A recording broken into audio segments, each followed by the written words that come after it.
Hey aspirants, welcome back to our channel again. So आज हम लोग बात करने वाले हैं 22 मार्च 2023 के कुछ करंट अफेयर क्वेश्चंस के ऊपर। So let's get start with the first question and the first question is who has been sworn in as the third vice president of Nepal? So right answer of first is it's A, which is Ram Sahay Prasad Yadav. Okay, तो ये यहाँ पे अब vice president बन चुके हैं नेपाल के। Okay, third मतलब कि देखो क्या है ना कि अभी रिसेंटली यहाँ पे जो मोनार्की था वो यहाँ पे ख़त्म हुआ और यहाँ पे डेमोक्रेसी का यहाँ पे जो स्टैब्लिशमेंट है वो यहाँ पे किया गया था। ओके, रिसेंट मतलब 2008 के आसपास यहाँ पे जो मोनार्की था वो यहाँ पे कंप्लीटली ख़त्म हो गया और फिर यहाँ पे डेमोक्रेसी आ गया। ओके, आउट ऑफ 52,000 वोट इनको यहाँ पे लगभग 30,000 से ज़्यादा यहाँ पे इनको वोट्स मिले और फिर यहाँ पे अब ये वाइस प्रेसिडेंट बन चुके हैं नेपाल के। ओके, नेपाल और इंडिया का काफ़ी गहरा रिलेशन है। नेपाल एक ऐसी कंट्री है जहाँ पे हमें जाने में वीज़ा वगैरह नहीं लगता और काफ़ी शांत है, कोई दिक्कत नहीं है। बीच में अभी थोड़ा सा पहले जब ओली जी वहाँ पे जब प्रेसिडेंट वगैरह प्राइम मिनिस्टर थे तो मतलब जब ओली जी का वहाँ पे शासन था तब वहाँ पे चाइना के इन्फ्लुएंस में आके वो थोड़ा सा इंडिया से दुश्मनी कर रहे थे, लेकिन अब कोई भी ऐसा दिक्कत नहीं है। नेपाल हमारा काफ़ी अच्छा खासा दोस्त है। ओके, जो हमारे यहाँ पे यादव जी हैं, यहाँ पे ये 1990 में इन्होंने अपना पॉलिटिकल करियर शुरू किया। कई जगहों पे मिनिस्टर रह चुके हैं, कई बड़े बड़े अलग अलग कमेटी का ये भाग रह चुके हैं। ओके, लेकिन सबसे बड़ा ये भी है कि ये किस पार्टी से बिलोंग करते हैं। ओके, तो इनके पार्टी का नाम है नेपाल सद्भावना पार्टी। ओके, नेपाल सद्भावना party. Okay, next question is Luxor Writing Instrument Private Limited has signed which cricketer as its new brand ambassador? So right answer of second is it's B, which is Virat Kohli. Okay, तो विराट कोहली जी अब यहाँ पे new brand ambassador बन चुके हैं किसके? Laksar writing instrument private limited. क्योंकि सबको पता है कि भाई लक्सर जो है वो काफ़ी एक अच्छा पेन की कंपनी है, पेन पेंसिल वगैरह सब बनाती है ये, एंड ये राइटिंग इंस्ट्रूमेंट जो जितने भी होते हैं वो यहाँ पे बनाता है। ओके, तो इसके प्रमोशन करने के लिए यहाँ पे किया गया और जो यहाँ पे मेनली जो यंग स्टूडेंट्स होते हैं या फिर जो यहाँ पे यूथ होता है उनके अंदर पेन्स वगैरह ज़्यादा इस्तेमाल होते हैं, ऑफिस वगैरह। देखो, पेन एक ऐसी चीज़ है जो हमें हर जगह इस्तेमाल करनी होती है। ओके, जब भी लाइक एवरीवेयर, अगर आप दुकान पे बैठे हुए तब भी आपको यहाँ पे इस्तेमाल करना पड़ेगा, जहाँ कहीं पर भी हो pen is the basic thing. Okay, लिखने में। ओके, पेन और एक पेंसिल। ओके, इसके अलावा अब इसकी एमडी कौन है?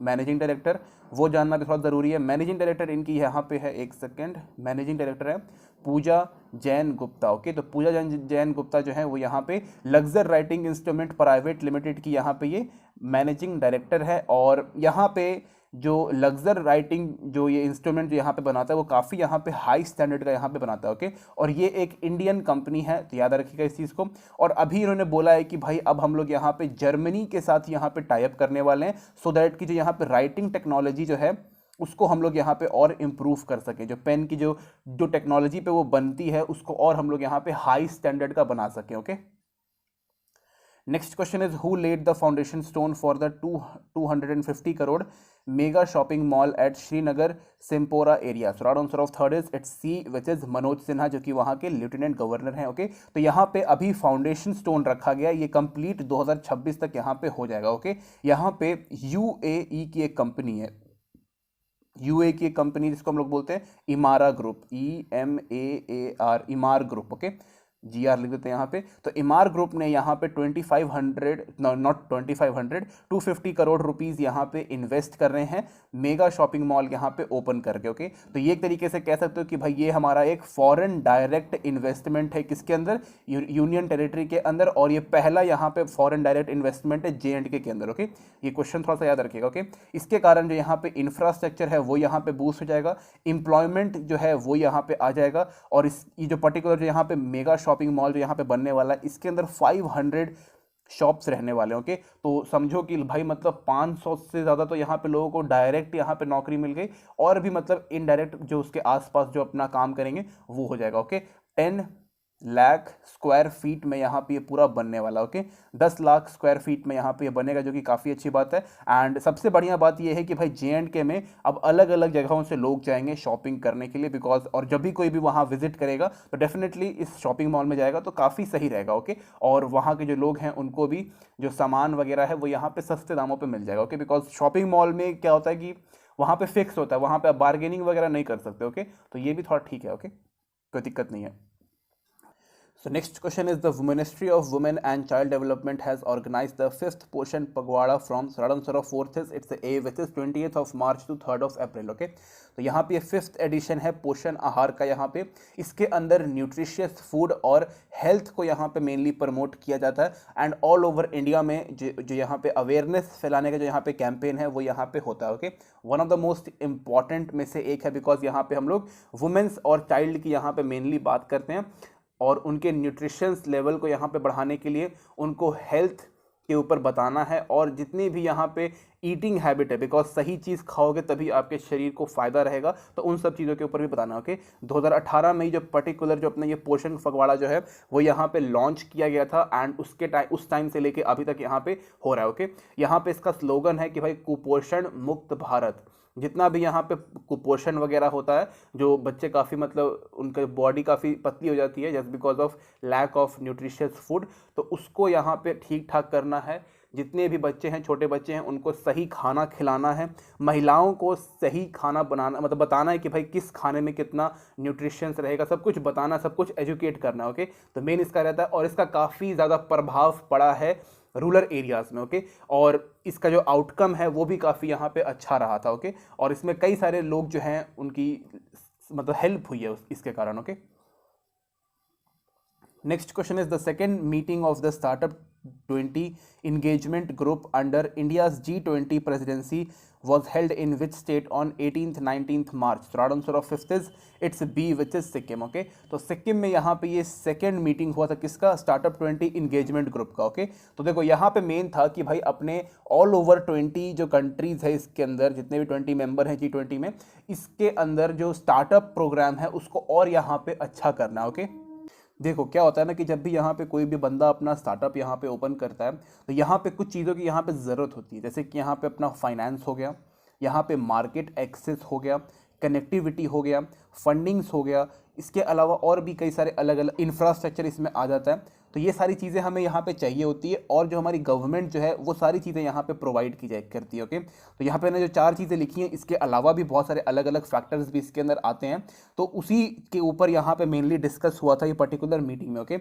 और स्टार्टअप जो है ना हर सेक्टर में काफ़ी अच्छे तरीके से काम करते हैं, चाहे वो अगर हम लोग बात करें एग्रीकल्चर में सीवेज का जो जितना भी जो सेक्टर होता है उसके अंदर, जो यहाँ पे सोशल इश्यूज़ वाले जो स्टार्टअप्स होते हैं ना उनके ऊपर स्टार्टअप काफ़ी अच्छा काम भी करता है और काफ़ी सक्सेसफुल भी रहता है। ओके, जैसे एग्रीकल्चर हो गया, तो इंडिया में अगर कोई भी यहाँ पे लेके आता है तो उसमें काफ़ी उनको बेनिफिट भी मिलता है और जो हमारे फार्मर्स हैं उनको भी कहीं ना कहीं बेनिफिट देखने को मिलता है। ओके, तो 2 वे यहाँ पे इंटरेक्शन हो जाता है। ओके, साथ ही में इंडिया तो भाई चाहता ही है कि भाई यहाँ पे हम लोग ग्लोबल स्टार्टअप इकोसिस्टम यहाँ पे बनाएं और इंडिया के अंदर जो स्टार्टअप का जो यहाँ पे स्टार्टअप का जो यहाँ पे इकोसिस्टम है वो काफ़ी यहाँ पे अच्छा खासा हो भी चुका है। ओके, तो ये हमारे लिए काफ़ी एक अच्छी बात है एंड ऑल ओवर वर्ल्ड में भी हम लोग यहाँ पे कह रहे हैं कि भाई आप लोग हर सेक्टर में यहाँ पे स्टार्टअप्स को ओपन करिए। इसके कारण क्या होता है कि भाई जो अपने यूथ है ना उनको यहाँ पे एक तरीके से मोटिवेशन मिलता है, इंस्पिरेशन भी मिलता है। ओके, तो अच्छी बात है, कोई प्रॉब्लम इसमें नहीं है। ओके,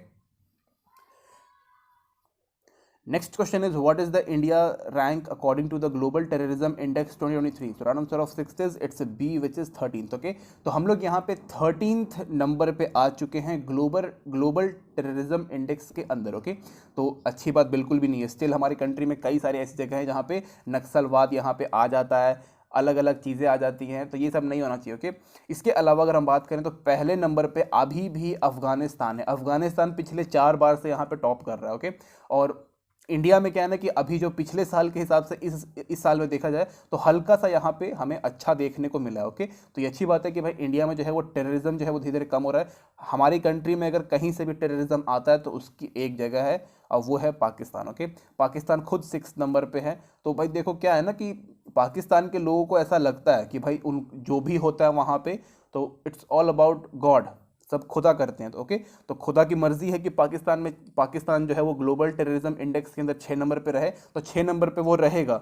खुदा की मर्जी है कि भाई वहाँ बाढ़ आएगा तो बाढ़ आएगा। ओके, तो इसका मतलब कोई इसका नॉर्मल सीधा रखो कि भाई पाकिस्तान अगर इंडिया जब तक ये पाकिस्तान रहेगा तब तक इंडिया को प्रॉब्लम्स आती रहेंगी। ओके, यूजुअली देखा जाए तो हमें सिर्फ और सिर्फ टेररिज्म के अंदर ही मेन एक प्रॉब्लम आता है इसके अलावा हमें इससे और किसी चीज़ का दिक्कत नहीं है। मेन ये होता है कि कोई भी 4-5 बेवकूफ़ यहाँ आते हैं, कई मासूम लोगों को, यहाँ पे निर्दोष लोगों को मारते हैं और फिर खुद भी नरक चल जाते हैं। ओके, मतलब उनका तो मेन रहता है कि भाई जन्नत मिलेगा, तो जिन्ना ने तो भाई एक जन्नत बना ही दिया है, तो क्या ही बोल सकते हैं इसके बारे में। ओके, तो मेन हमें यहाँ पे क्या कंसर्न है, तो भाई जितनी भी हमारी मिलिट्री फोर्सेज हैं, जितनी भी हमारी सिक्योरिटी फोर्सेज हैं, वो अपना काम अच्छे तरीके से करती हैं। ओके, स्पेशली राष्ट्रीय राइफल तो काफ़ी अच्छे तरीके से करती है। Okay, proud of them. Okay, इसके अलावा ये भी है कि भाई जो तालिबान जो है अफगानिस्तान के अंदर, वो one of the most active terrorist groups में से एक अभी आ चुका है। ओके, ऑल ओवर वर्ल्ड में और साथ में एशिया में भी। ओके, तो तालिबान तो और इंडिया का जो रिलेशन है ना, थोड़ा ठीक ठाक अभी हो रहा है, बिकॉज हमने उनको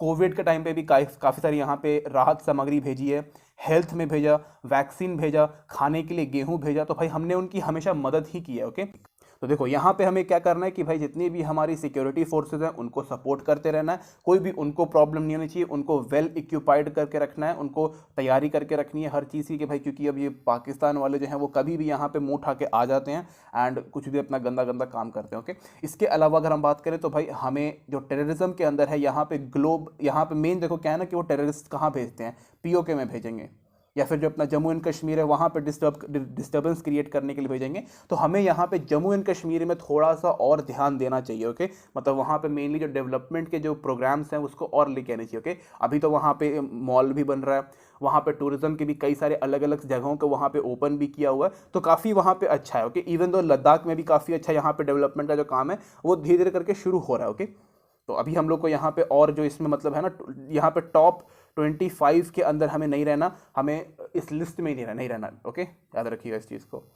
next question is who has been appointed as a new chairman and MD of Cotton Corporation of India. ये क्वेश्चन याद रखिएगा, काफी इंपॉर्टेंट है। Right answer of 7th is it's C, which is Lalit Kumar Gupta. Okay, तो ललित कुमार गुप्ता को जो यहाँ पे अपॉइंटमेंट मिलता है ना, तो यहाँ पे इनको अपॉइंट करने के लिए एक अपॉइंटमेंट कमेटी यहाँ पे बनती है। Okay, appointment committee of cabinet, appointment committee of the cabinet. Okay, इसके हेड होते हैं प्राइम मिनिस्टर। ओके, तभी जाके यहाँ पे जो अपना कॉटन कॉर्पोरेशन ऑफ इंडिया जो है, इसके यहाँ पे मेन एमडी और चेयरमैन को यहाँ पे चूज किया जाता है। ओके, तो ललित कुमार गुप्ता जो है वो पहले से ही यहाँ पे 25 ईयर्स से यहाँ पे इनके साथ काम कर रहे हैं। एमबीए है ये, इसके अलावा चार्टेड अकाउंटेंट भी हैं ये, और 1994 से यहाँ पे इनके साथ काम कर रहे हैं। ओके, 1994 के साथ यहाँ पे काम कर रहे हैं, और जब इन्होंने मतलब ये अपना चेयरमैन और एमडी यहाँ पे बने थे, तो इससे पहले ये फाइनेंशियल डायरेक्टर या फिर डायरेक्टर ऑफ फाइनेंस यहाँ पे थे। ओके, तो अच्छा इनका काम है, कोई प्रॉब्लम नहीं है, रोल इनका सही मिला है, और इनका अगर आप बैकग्राउंड भी देखोगे तो इनका मतलब प्रोग्रेस में ही रहता है। ओके, इन्होंने कंपनी को या फिर जो अपना कॉटन कॉर्पोरेशन ऑफ इंडिया जो है, इसको यहाँ पे ग्रोथ ही प्रोवाइड किया है, इनकी वजह से कोई भी डिक्लाइन देखने को नहीं मिला है, इसलिए इनको यहाँ पे अपॉइंट कर दिया गया। Okay, next question is the 10-day Africa India field training exercise will be held from March 21 to March 30, 2023 in which city in India. So right answer of 8th is it's a, which is Poona. Okay, तो पुणे में इसको यहाँ पे किया गया so that कि जो दोनों मिलिट्री है यहाँ पे, चाहे वो अफ्रीका की हो, अफ्रीका में देखो पूरा कॉन्टिनेंट नहीं आया, कुछ कुछ कंट्रीज जो है उन्होंने पार्टिसिपेट किया। ओके, और इंडिया के बीच में जो मिलिट्री टाइज हैं उनको और यहाँ पे मजबूत करने के लिए किया गया। ओके, इसके अलावा जितने भी अफ्रीका से जो कंट्रीज में पार्टिसिपेट कर रहे हैं वो, और इंडिया के। ओके, तो यहाँ पे मैं अफ्रीका ही लिख देता हूँ। यहाँ पर जो हमारे दोनों कंट्री, दोनों जो यहाँ पे जो दोनों ग्रुप के जो यहाँ पे आर्मी चीफ है, यहाँ पे इंडिया के आर्मी चीफ और जो अपने अफ्रीका के जितने भी कंट्रीज पार्टिसिपेट कर रहे हैं उनके आर्मी चीफ यहाँ पे मिलने वाले हैं 28 मार्च और 29 मार्च को। ओके, मीटिंग्स करेंगे सो दैट कि हम लोग यहाँ पे डेवलपमेंट कर सके अपने डिफेंस सेक्टर में। ओके, इसके अलावा देखा जाए यहाँ पर तो जो अपना रीजनल यूनिटी है उसको यहाँ पे मेंटेन कर रहा है। अफ्रीका में सबसे बड़ी प्रॉब्लम यह है कि भाई यहाँ पे सिविल वॉर होता रहता है। ओके, और टेररिज्म भी है, टेररिज्म है, सिविल वॉर है, अलग अलग यहाँ पे एक्टिविस्ट ग्रुप हैं जिनके पास पता नहीं कहाँ से वेपन्स आ गया है, और मतलब ऑल ओवर कंट्री सिटीज़ में बंदूकें वगैरह चलाते रहते हैं। टेरर को यहाँ पे मतलब फाइनेंस भी किया जाता है, और काफ़ी मतलब खतरनाक सिचुएशन वहाँ पे बना के रखा हुआ है। ओके, तो उसको कैसे रोकना है वो यहाँ पे बातचीत होगा। टैक्टिकल एक्सरसाइजेज यहाँ पे किए जाएंगे। इसके अलावा इंडिया जो है वो अपनी पीस कीपिंग फोर्स हमेशा यहाँ पे भेजती रहती है अफ्रीका के अंदर, और यहाँ पे पीस कीपिंग ऑपरेशन भी यहाँ पे हुआ इसके अंतर्गत। ओके, सो दैट कि अफ्रीका की जो अपनी आर्मी है वो ही यहाँ मतलब वो खुद की आर्मी जो है वो अपनी कंट्री में शांति स्थापना कर सके। ओके, तो ये कुछ चीज़ें थी इसके अंदर, याद रखिएगा। इसमें जो मेन चीज़ है ना वो पूना रहेगा, इंडिया अफ्रीका रहेगा, और ये नाम रहेगा। ओके, इसके अंदर पूछ देगा कि भाई किस किस कंट्री ने पार्टिसिपेट किया। ओके, तो इस तरीके से याद रखिएगा। Next question is, who is the author of the book Vipin, the man behind the uniform? So right answer of 9th is, it's a B, which is Rachna Bisht Rawat. Okay, Rachna Bisht Rawat ji. Okay, तो ये एक journalist हैं और साथ में यहाँ पे ये एक ऑथर है. ओके, दोनों हैं. ओके, तो इन्होंने यहाँ पे जो हमारे जनरल विपिन रावत जी जो थे यहाँ पे, उनकी ज़िंदगी के ऊपर, उनकी पर्सनालिटी के ऊपर कौन कौन से प्रिंसिपल्स को वो फॉलो करते थे, उनकी लाइफ के ऊपर इन्होंने पूरा यहाँ पे बुक को लिखा हुआ है. और जितना भी उन्होंने यहाँ पे अचीवमेंट किया है अपनी लाइफ में, हमारी कंट्री के लिए, हमारी आर्मी के लिए जितना भी उन्होंने अचीवमेंट किया, उन सब को इस पर्टिकुलर बुक में यहाँ पे रखा गया था. ओके, तो ये कुछ यहाँ पे इंपॉर्टेंट चीज़ें थी. इसके अलावा he was the first CDS of India and helicopter crash में तमिलनाडु में 2021 में इनकी यहाँ पे शहीद हो गए थे. ओके, तो ये बिल्कुल भी अच्छा नहीं रहा हमारी कंट्री के लिए. भाई पहले ही CDS थे और इतना मतलब ऐसा मतलब बहुत ही ख़राब हुआ था. ओके, तो एक तरीके से इनको यहाँ पे ट्रिब्यूट देने के लिए बहुत सारी अलग अलग यहाँ पे सेरेमोनियल चीज़ें यहाँ पे की गई थी.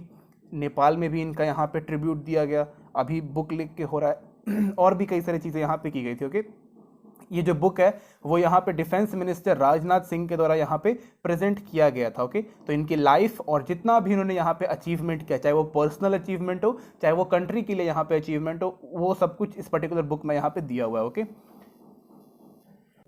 next question is, when we observe World Water Day every year? So right answer of 10th is, it's C, which is 22nd of March. Okay, 22nd of March को हम लोग यहाँ पे वर्ल्ड वाटर डे हम लोग यहाँ पे celebrate करते हैं, ऑब्जर्व करते हैं मेनली बिकॉज जो वाटर बॉडीज़ की जो यहाँ पे कंडीशन है वो बहुत ही ख़राब है. हमने रिवर्स को यहाँ पे पॉल्यूट करके रखा हुआ है, ओशियंस को हमने यहाँ पे गंदा किया हुआ है, और जितने भी सी हैं उन सबको हमने बहुत ही बेकार तरीके से पॉल्यूट किया हुआ है.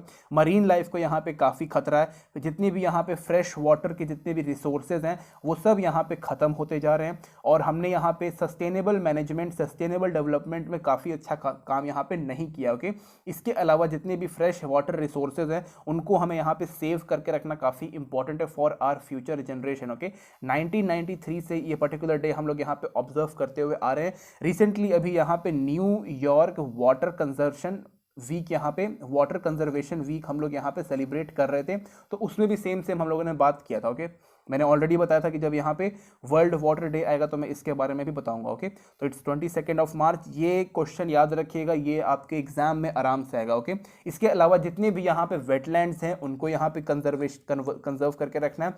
मरीन लाइफ को मतलब बहुत ज़्यादा भी यहाँ पे खतरा हो चुका है ह्यूमंस के कारण, एंड उनको भी प्रोटेक्ट करके रखना है. अदरवाइज जितने भी यहाँ पे इंडेंजर्ड वाटर एनिमल्स हैं या फिर वाटर लिविंग ऑर्गेनिजम्स हैं वो सब मतलब ख़त्म ही हो जाएंगे, पूरी तरीके से इस धरती पर से विलुप्त हो जाएगा. तो ऐसा बिल्कुल नहीं करना. ओके, जैसे टर्टल हो गया, टॉर्टॉइज हो गया, तो इन सबको बचा के रखना. Okay, next question is, which player has won the 2023 Saudi Arabian grand prix? Right answer of 11th है, it's B, which is Sergio Perez. Okay, देखो क्या है ना कि यहाँ पे जो अपना ये ग्रैंड प्रिक्स है ना, ये भी हैदराबाद में भी हुआ था. ओके, हैदराबाद ग्रैंड प्रिक्स इसको बोला था.